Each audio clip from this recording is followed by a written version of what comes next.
আমি অরুণাভ। প্রত্যেক দিনের মতন আজও নিয়ে চলে এসেছি বাগান বিলাস গ্রিন হবি চ্যানেলের তরফ থেকে আরও একটি আকর্ষণীয় ভিডিও।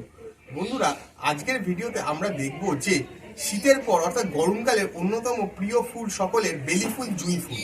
সেই সমস্ত গাছ যাদের পুরাতন গাছ ছিল, সেই সমস্ত গাছের প্রুনিং এবং সেই গাছ থেকে যাতে আমরা গরমে প্রচুর পরিমাণে ফুল পেতে পারি তার জন্য রিপোর্টিং করা এবং মাটিতে কী ধরনের সার ব্যবহার করলে এই গাছগুলো থেকে গরমকালে আমরা প্রচুর পরিমাণে ফুল পাবো। চলুন বন্ধুরা, দেখে নেওয়া যাক ভিডিওতে। বন্ধুরা দেখুন, এই গাছটি, বেলি ফুল গাছটি আমার 1 বছরের পুরাতন গাছ এবং গাছটি ডালপালা বড় হয়ে গিয়েছে যথেষ্ট পরিমাণে, পাতাগুলো কালচে কালচে হয়ে গিয়েছে, অর্থাৎ দীর্ঘদিন ধরে গাছটা সঠিক কোনো পরিচর্যা হয়নি। কিন্তু গরমের আগে যেহেতু এই গাছে প্রচুর ফুল নিতে হবে বা ফুল পেতে হবে, তার জন্য গাছটিকে প্রপার প্রুনিং করতে হবে। তো বন্ধু দেখুন, টবের গোড়াটা আবার আবর্জনায় ভরে গিয়েছে, অর্থাৎ প্রচুর আগাছা এই টবের গোড়ায় জন্মেছে। প্রথমেই বন্ধুরা যে কাজটা করতে হবে, টবের গোড়াটাকে আমাকে ভালো করে পরিষ্কার করে নিতে হবে। 2 নম্বর জিনিস বন্ধুরা, গাছটিকে আমি ছোট গাছ ঝাঁকড়া বানাতে চাই এবং তার থেকে প্রচুর ফুল পেতে চাই। তার জন্য গাছটিকে আমাকে প্রপারলি প্রুনিং করতে হবে। গোড়াটাকে ভালোভাবে পরিষ্কার করে নেওয়ার পর আমায় যে কাজটা করতে হবে সেটা হচ্ছে যে গাছের তাকে টব থেকে আমায় বার করতে হবে, কারণ এখানে শিকড়ের পরিমাণ দেখছেন প্রচুর পরিমাণে বেড়ে গেছে। এই শিকড় যদি গাছের মধ্যে রুট ট্রাফিকিং করে দেয় টবের মধ্যে, তাহলে এই শিকড় থেকে কিন্তু ভালো নতুন শিকড় গজাবে না এবং গাছের ডালপালা গ্রোথ হবে না।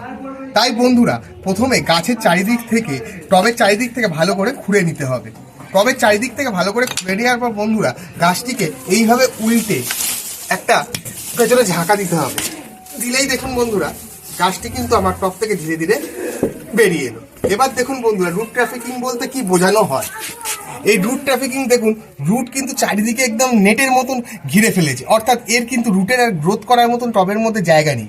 দুটো কাজ করা যেতে পারে। এক বন্ধুরা, যে টব আমি ইউজ করছি তার থেকে বড় সাইজের টব ব্যবহার করতে পারেন, অথবা এই রুটটাকে কাটিং করে বা কেটে দিয়ে ছোট করে দিয়ে আবার নতুন করে এই টবে রিপোর্টিং করতে পারেন। তো আজকে বন্ধুরা আমি আপনাদের দেখাবো কিভাবে প্রপারলি রুটকে কাটিং করে রিপোর্টিং করতে হয়।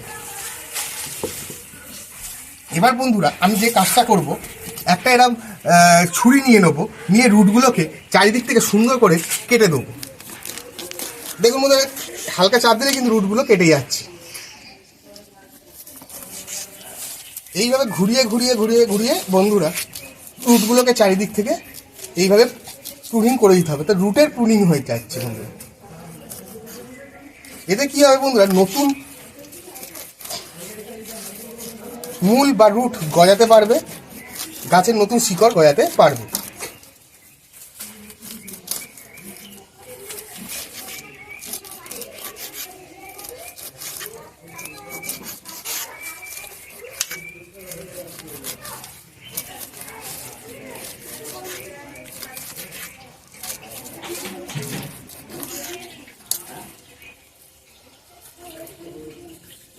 একইভাবে বন্ধুরা নিচের দিকেও দেখুন, পাখির বাসার মতন রুট ট্রাফিকিং হয়ে গিয়েছিল, অর্থাৎ গাছটি নতুন মূল গজানোর জন্য আর জায়গা পাচ্ছিল না। এইগুলোকে কেটে দিলেই বন্ধুরা গাছটি নতুন করে শিকড় গজাবে এবং নতুন ডালপালা গজাতেও সাহায্য করবে।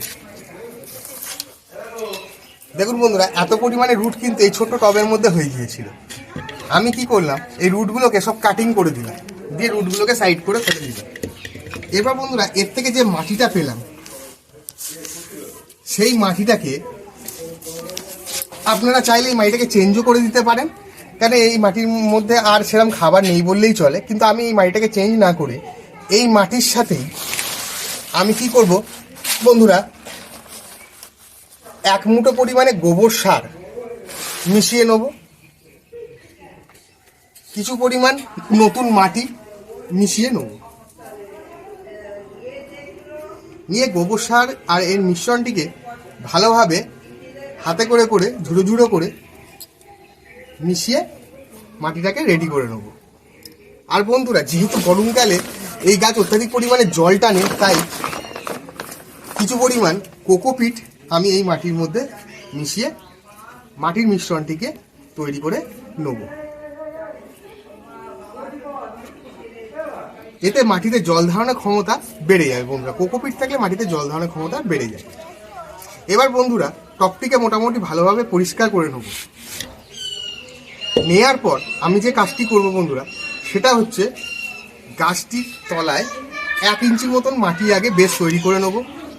নেয়ার পর কাটিং শিকড় সমেত অঞ্চলটিকে নিয়ে মাটির মধ্যে বসিয়ে দেবো এবং ধার থেকে মাটি দিয়ে আবার ভরে দেবো।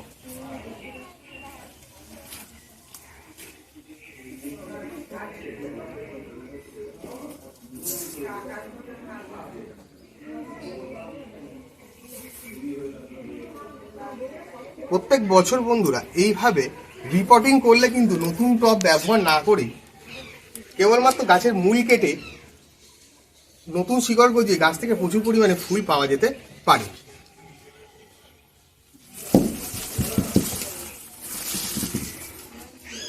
ভালো করে ঠেসে মাটি গোড়ায় দিয়ে দিতে হবে।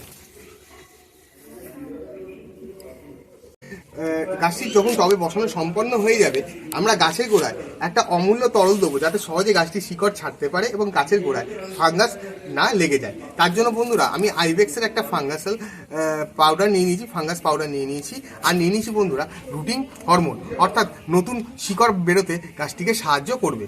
এর জন্য বন্ধুরা আমি কি করব, মোটামুটি 1 চামচ পরিমাণ মতন, আমার এটা একটা 5 লিটার জলের ড্রাম আছে, এর মধ্যে আমি 1 চামচ পরিমাণ এই ফাঙ্গাসাল পাউডার মিশিয়ে নেব। আপনারা চাইলে একটা চামচ ব্যবহার করে ফাঙ্গাসাইড পাউডারটা পরিমাণ নিতে পারেন। আমি 1 চামচ মতন একটা ফাঙ্গাসাইড পাউডার 5 লিটার জলে মিশিয়ে দিলাম।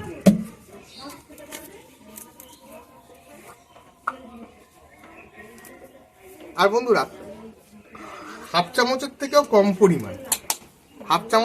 কম পরিমাণ রুটিং হরমোন ডাস্ট আমি নিয়ে এই জলের মধ্যে মিশ্রণটাকে মিশিয়ে দেবো।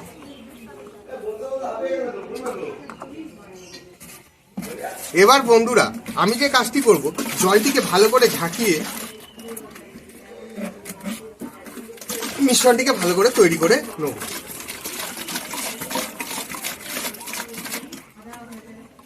জলে রুটিং হরমোন আর ফাঙ্গাস পাউডারটা মিশে গেলে আমি কি করব, গাছের গোড়ায় ভালো করে জলটি দিয়ে ভিজিয়ে দেবো। এতে বন্ধুরা কি হবে, গাছের গোড়ায় নতুন যে শিকড়গুলো কাটিং করেছি সেখান থেকে নতুন শিকড় বেরোবে, তাতে ফাঙ্গাসও লাগবে না। আর 2 নম্বর জিনিস কি হবে বন্ধুরা, নতুন রুট অর্থাৎ রুটিং হরমোন যেহেতু ইউজ করেছি, নতুন মূল বেরোতে গাছকে সহায়তা করবে। যে কাজটি করতে হবে, গাছটিকে টবে বসানো হয়ে গেল এবং গাছের গোড়ায় জল দেওয়া হয়ে গেল, এবার গাছটি এরকম থাকলে কিন্তু হবে না, গাছটিকে আমাকে প্রুনিং করতে হবে, যাতে ছোট গাছের মধ্যে ঝাঁকড়াভাবে প্রচুর পরিমাণে বেলি ফুল আমরা পেয়ে থাকতে পারি। তো বন্ধুরা ডাল অনুযায়ী 1 বেগদা অর্থাৎ প্রায় 8 থেকে 10 ইঞ্চি ওপরে করে আমি প্রুনিংগুলো করে দেখাবো। এটা আমি হার্ড প্রুনিং করেই দেখাচ্ছি ভিডিওর স্বার্থে। দেখুন বন্ধুরা আমি একটা করে ডাল কেটে দেবো।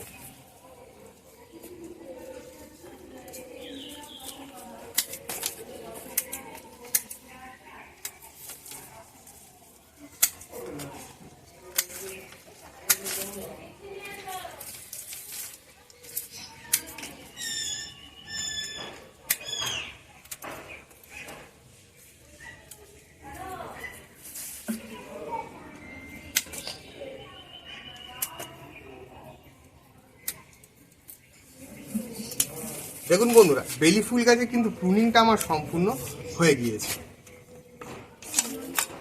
এরপর বন্ধুরা যে কাজটি করব আমি, সেটি হচ্ছে আমি ফাঙ্গাসাইড পাউডার খানিকটা হাতে ঢেলে নেব, নিয়ে কাটিং অঞ্চলগুলোতে ভালোভাবে লাগিয়ে দেবো, যাতে কোনোভাবে এইগুলো ফাঙ্গাস লেগে গাছটি নষ্ট না হয়ে যায়।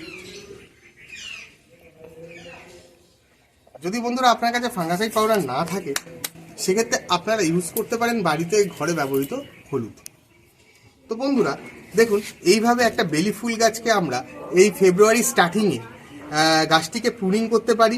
রুট ট্রাফিকিং হয়ে গেলে, অর্থাৎ গাছের গোড়ায় যদি এই বিপুল পরিমাণে মূল চলে আসে, সেই মূলকে প্রুন করে এই গাছের নতুন শিকড় গজাতে সাহায্য করতে পারি এবং এই গাছটি ঠিক ফেব্রুয়ারি এন্ড অর্থাৎ মার্চ মাসে প্রচুর পাতা ছাড়বে এই জায়গাগুলো থেকে, এবং ছাড়ার ফলে সেই পাতার মধ্যে নতুন প্রচুর পরিমাণে ফুল চলে আসবে। তো বন্ধুরা দেখবো ঠিক 1 থেকে 1.5 মাস পরে এই গাছে কি পরিমাণ পাতা এবং তার থেকে কি পরিমাণ ফুল আমরা পাচ্ছি সারা গরমকাল ধরে টিল বর্ষাকাল পর্যন্ত। গাছটি প্রুনিং সম্পন্ন হয়ে গেলে বা ফাঙ্গাসাইড পাউডার লাগানো হয়ে গেলে বন্ধুরা এই গাছটিকে আপনারা 2 সপ্তাহের জন্য হালকা ছাওয়া জায়গা বা সেমি শেডে রেখে দেবেন। অর্থাৎ সকালে হালকা রোদ পড়লে অসুবিধা নেই, কিন্তু কড়া রোদে রাখবেন না। তাহলেই বন্ধুরা এর কাটিংয়ের ঠিক নিচের অংশ থেকে আপনারা নতুন পাতা গজাতে দেখবেন। আর বন্ধুরা সপ্তাহে একবার করে জল দেবেন। নতুন পাতা গজানোর পর বন্ধুরা সপ্তাহে 3 দিন করে জল দিতে আপনারা পারেন। তো বন্ধুরা এরকম ইন্টারেস্টিং ভিডিও পেতে আমার চ্যানেলটিকে সাবস্ক্রাইব করুন এবং লাইক শেয়ার করুন। দেখা হচ্ছে বন্ধুরা পরবর্তী আরও একটি আকর্ষণীয় ভিডিও।